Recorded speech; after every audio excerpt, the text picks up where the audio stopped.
Hi, welcome to The Sacred Journey. The Sacred Journey is the program that reminds you that life is a wonderful adventure and each and every experience we have is a unique and perfect opportunity for learning. I'm Joyce St. Germain, and this program is Finding Love in the Law, a kinder approach to the legal system. Now, I know that sounds like it's a little bit odd, and I think it's a little bit special. Maybe odd, but very special. I'd like to introduce Attorney Kevin Ferry and yoga teacher, meditation teacher, perma gardener, person extraordinaire, Leslie Winter Gordon, both dear friends of mine and people I hold in such high esteem and regard. So thank you so much for what you're doing out there and for agreeing to come here and share it. So I'm going to just toss the ball in your court because between the two of you, you're doing amazing things that people would never associate with the legal system. And I know you've talked about this for a few years, and I've seen it take shape and I've seen it blossom. So please share. Thank you, Joyce. So Leslie is instrumental in this whole thing. I seem to be the, beneficiary and my clients and the community of her amazing willingness to want to just share and create community and kindness and to generate kindness and to have that ripple out through the world. So we have a law firm and we're in a unique area because we're in a park. So we have this amazing amount of energy in New Britain and Walnut Hill Park, people walking by our office all the time in all kinds of weather, which I really appreciate. And so what we decided to do is— So you're in New Britain, just to let our viewers know, Walnut Park, Walnut Hill Park in New Britain. Walnut Hill Park, right. And it's a beautiful park. We're across the street, diagonally across the street from the oldest museum of American art in the country, the New Britain Museum of American Art. So that's another reason for people to come by and see what we've got going on. You can stop at the museum as well. But we have raised bed gardens. We have organic gardens where we're growing herbs and flowers and vegetables. We're in full sun. So despite the fact this is like 7 raised bed gardens and not a lot of area, it's prolific. And we essentially can feed hundreds of people. We just let people learn where food comes from. We have nice talks with people that are walking by. Because of Leslie, we now have a free miniature library where we're able to share books. You can leave a book, you can take a book. My law firm now has a meditation studio where Leslie is our instructor, and we have clients that have terrible problems, PTSD, severe PTSD, and they have to give a deposition and they're frightened. So they can benefit from yoga and learning how to breathe and learning how to breathe consciously and get into a parasympathetic state where they're calming their nervous system. So we have Leslie to thank for that as well. So I think this is unique. I've been talking about it with a lot of different lawyers to try to get other lawyers to do this because it's a frightening, scary thing if you found yourself in the crosshairs of a lawsuit, or if you need to bring a lawsuit because you've been the victim of some terrible crime or a terrible accident where you are badly hurt.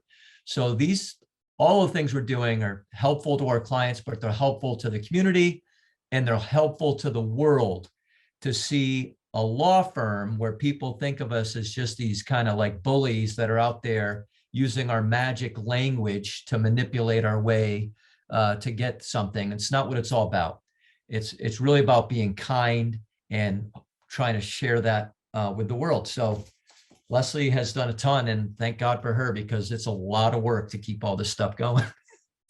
I think one of the most important things, Joyce, is to get people to realize that having a lawn is not environmentally friendly. We all like to have our beautiful lawns, where they're stretching out. We spend a lot of time, a lot of resources taking care of our lawns. And many people like myself, our kids are all grown up. They don't use a lawn anymore. We don't use a lawn for anything. So the best thing to do is to let your lawn either grow up, and if you can't stand the thought, like many of us who grew up in a household where, I hate to say it, it sounds sexist, but my dad drove his little, lawnmower. My mom was doing all the girl stuff in the house, and my dad was doing the lawn and all this stuff. And we mowed and we raked, and we had like a huge 2-acre property that my poor brother and I were maintaining basically, after my dad mowed. And for what? I mean, when we were kids, we played kickball and we did things like that in the lawn. But after a while, your kids grow up and you don't really need that anymore. And the best thing that you can do is really let your lawn grow up in certain places, because it provides food and habitat for pollinators, which, as we all know, is huge in the world that we live in, because there is so much habitat destruction.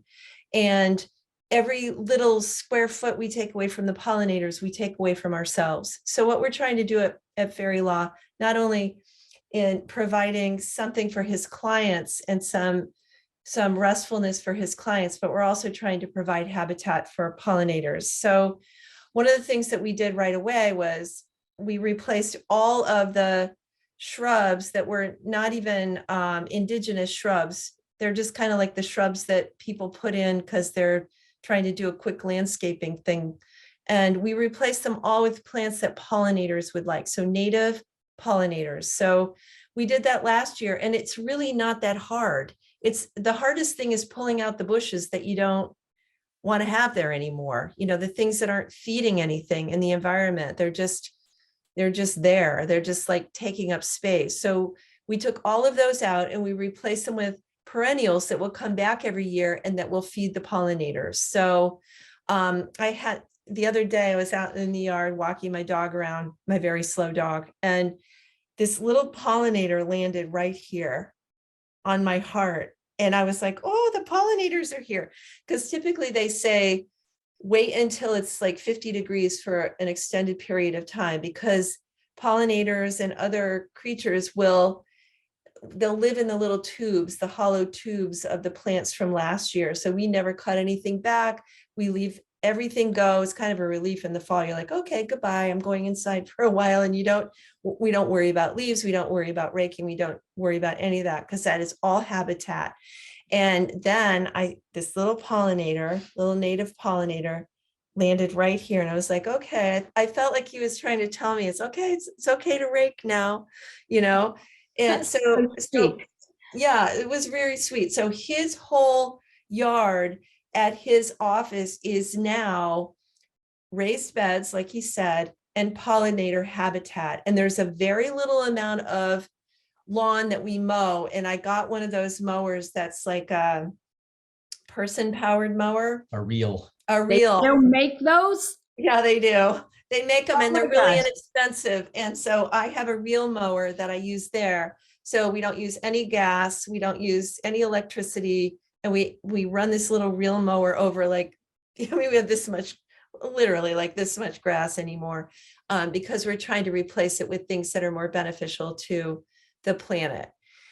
And so, excuse me a minute. When you said you just let it grow, you mean you let the grass grow other than that little area, or you remove the grass and replace it with moss or something?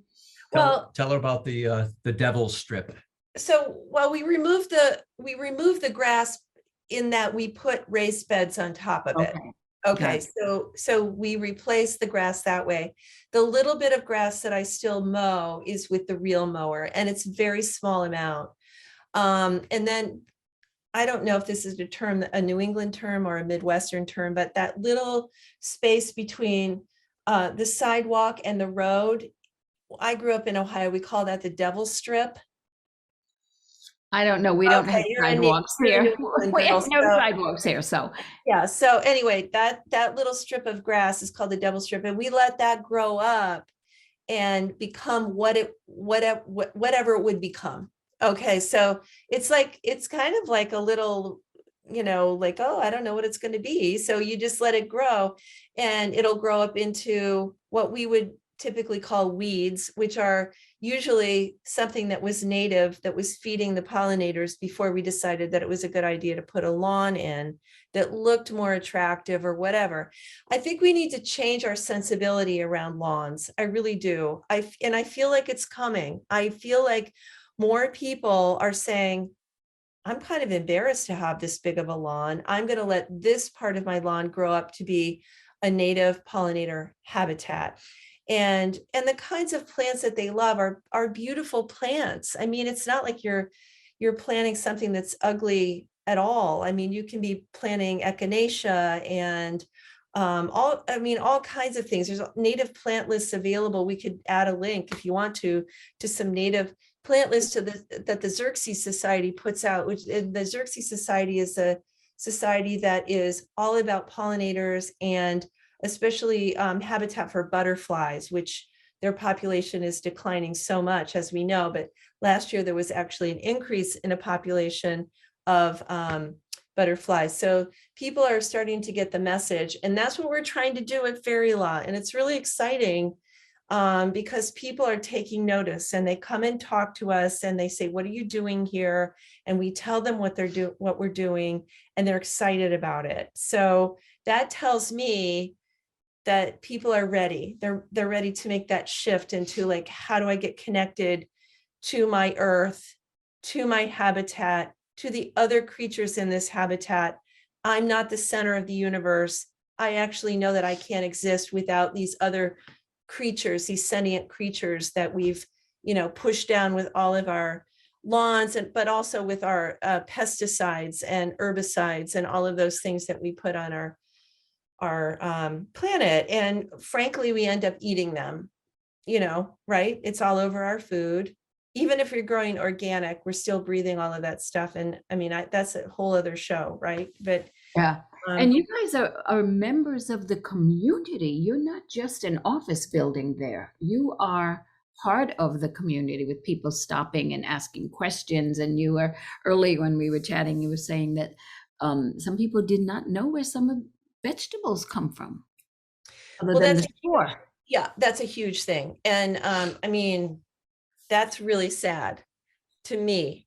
There was somebody that came by that said she'd never seen eggplant growing in the wild.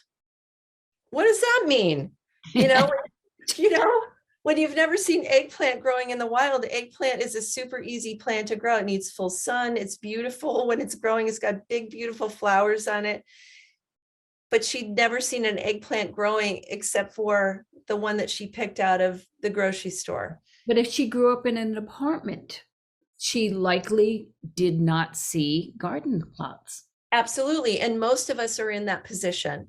Unless you had a family that said, we're going to grow some of our own food or whatever, most of us, I would say, are now in that position where we don't really know where our food comes from. We take it for granted. We go to the grocery store. We expect it to be there.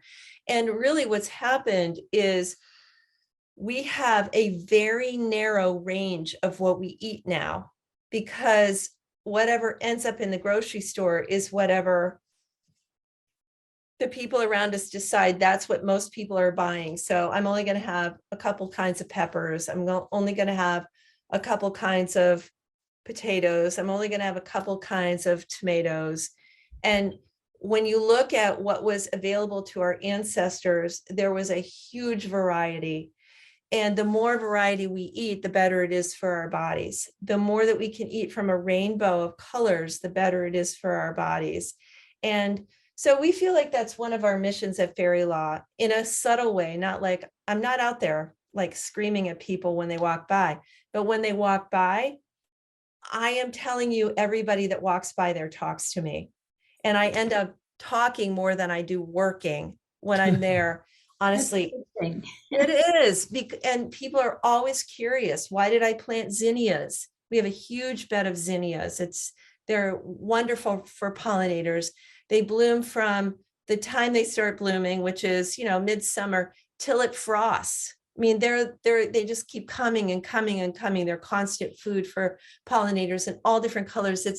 It's like having this candy shop kind of in a flower bed, because they're pink and they're white and they're yellow and they're purple and it's just amazing. And to watch especially we had a lot of monarchs last year, which their population is starting to come back a little bit.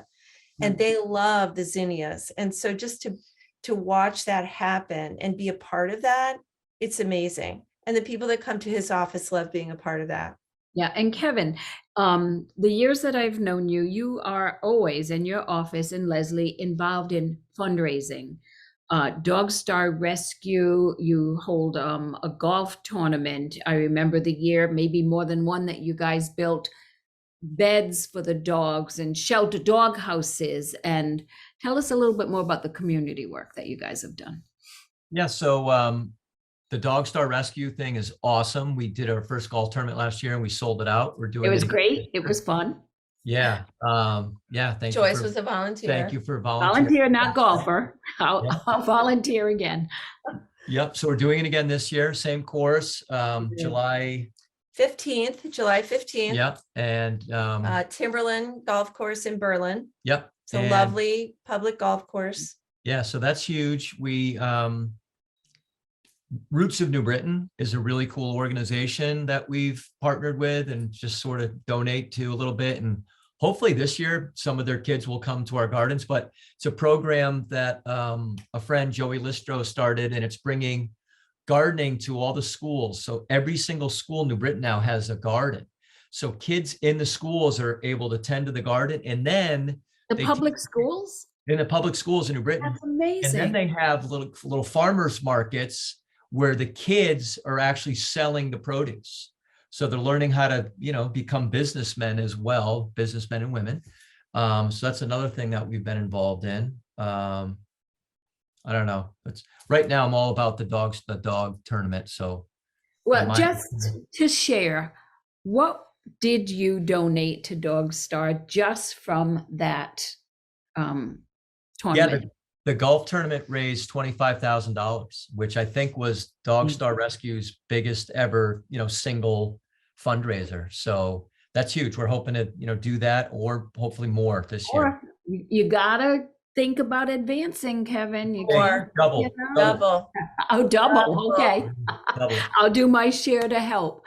But the most striking thing about this is people make jokes about lawyers and how ruthless they are and how just dirty they are. They just do anything, and they'll do anything out of greed. And this is so refreshing. And I know you both personally, so I know there is nothing of that sort in your world. But how refreshing. And I would like to challenge other attorneys to say, wait a minute, if he can do it, I can do it. I don't have to be ruthless and cutthroat. Yes, it is your profession. Yes, you have to when someone can't pay their bills because they got injured and they have to sue someone to be able to pay their bills. Yes, it's your responsibility. But to do it with such kindness, that's amazing. There's plenty of very kind lawyers everywhere. However, I think the problem is culture has given a lawyer sort of an identity that lawyers have bought into, and it's sort of this stuffed suit. I have to look like this. I have to act like this. I can't let my clients know that I do these things or I participate in this. They're too afraid.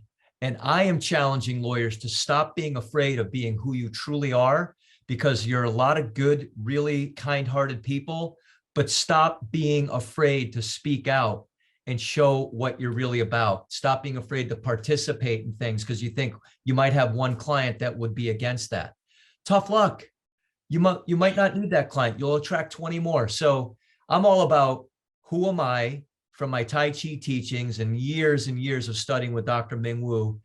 Learn who you are and be that person, not what society tells you should be or how you should act or what you should do. And that it diminishes your effectiveness in your profession to be kind and gentle in a little out of the ordinary for the profession. Yeah, absolutely not. I mean, in fact, I'm trying to get a law promoted, been working on it for 2.5 years. We're not going to give up, where we're asking that the legislature in Connecticut pass a law that says if you apologize to someone because you've accidentally harmed them, think car accident, you rear end somebody, you hurt them, you should be able to apologize without having that be used against you. Doctors have that privilege in Connecticut. It's been codified. It's been a law for several years, only doctors. And I'm totally against a law that singles out one type of person to have a special privilege like that. We should all have it. So I'm working on it. I'm hoping to get that passed before I retire as a lawyer. That's my goal. So you're saying by admitting to accidentally causing harm that shouldn't be used against you, and you shouldn't lose your house and your savings and everything, you should be able to say, it is my fault and I am truly sorry. And what can we do to make it right, without saying, no, I can't admit to that because that means my life is over. Isn't that terrible that we have a system of justice in Connecticut that says if you apologize to someone, that will be used as a sword against you at trial to prove that you were negligent, to prove that you weren't paying attention? How about you prove that however else you need to prove that? But let people be humane to each other. Let them act out of kindness. Let them act the same way we teach our children to act, to say you're sorry if you hurt someone. Why should that change because we become when we become adults? Yeah. Doesn't make any sense, Good because point. money has become more important. And that's Yeah. totally wrong. Our humanity has to be the most important thing. And sometimes people are embarrassed if they need to file a lawsuit. Many years ago, I mean, I think it was 1993, I used to hold hypnosis sessions in my living room before I did so many other things and had dedicated space here. And someone misstepped on my bottom step and got injured and had to have surgery, and said, don't worry, I'm not going to sue you. I said, that's why you have insurance. Well, it turned out that he had to sue me because his insurance company found out it happened here and not there, because he said, I got much better insurance than you do, so don't worry. His family, because I knew the whole family, they were all clients and we had become friendly, was so embarrassed that he was forced, or I'm going to say forced, by the insurance company to sue me. I didn't take it personally. They were so embarrassed. They never spoke to me again. They were so embarrassed and felt so badly.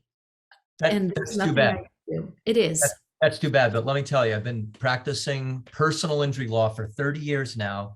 And I would say more than half of the people that come in to see me for the first time will offer me, the plaintiff's lawyer, some sort of an apology. And usually they'll say something like this: I'm not the type of person to sue, but society and the manipulation from the people that have all the money, that control the media, has infiltrated all of our minds into thinking that if you bring a lawsuit, somehow that makes you less than a good person.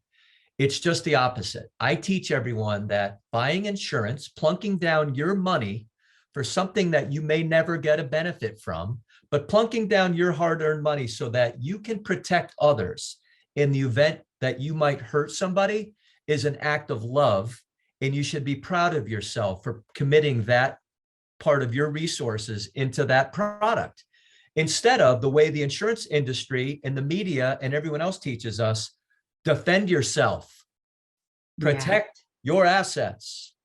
Okay, that's true. That's part of what insurance does. We're pooling our resources. In the event that you do cause some terrible harm, you won't wipe out your life savings, go bankrupt, leave your family without somewhere to live. I get that.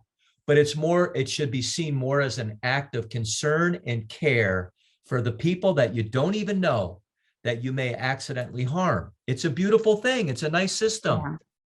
Yeah. And Kevin, what actually happened was I realized, because they brought to my attention, my lighting wasn't as good as it could have been out there. And I had like some landscape tie steps at the very, very bottom, not the regular flight of stairs. There was a railing. Nobody puts railings on landscape tie stairs, and they said you should have. And I went, oh, okay, I wouldn't have thought of that. So I knew that moving forward, I was providing a safer environment. I wasn't at all resentful or anything. So I think it worked the way it should have, other than the family just felt so awful and so embarrassed and so apologetic that they felt that they couldn't come in and see me anymore, which was sad. But the good news is many of the people in the family have passed away, other than two, and we got reunited through different means, and it was lovely. And, but it worked the way it should have, but the stigma was there. Yeah. Well, if insurance worked the way it really should, there'd be risk mitigation. You'd have the insurance company come out, do an evaluation of your property and say, hey, this is dangerous, that's dangerous. They don't really do much of that because it's more about just getting in lots of money. And then they typically make most of their money from investing money, not from the premiums that we're paying, which is why Warren Buffett keeps buying more and more insurance companies. Okay. Well, hard to believe our time has gone by. I can't thank you enough, Kevin and Leslie. I have just such a big place in my heart for the two of you. And this is part of the reason, because of what you do for so many, in addition to being wonderful friends. You're so caring, you're so kind, you are always in selfless service to others. So thank you for sharing a little bit of yourselves with our viewers. Thank you, Joyce. Thank you. We're going to keep in touch about all the fundraisers and the Dog Star Rescue and all the other wonderful things you guys have up your sleeves. So thanks for joining us on the Sacred Journey. We'll catch you next time.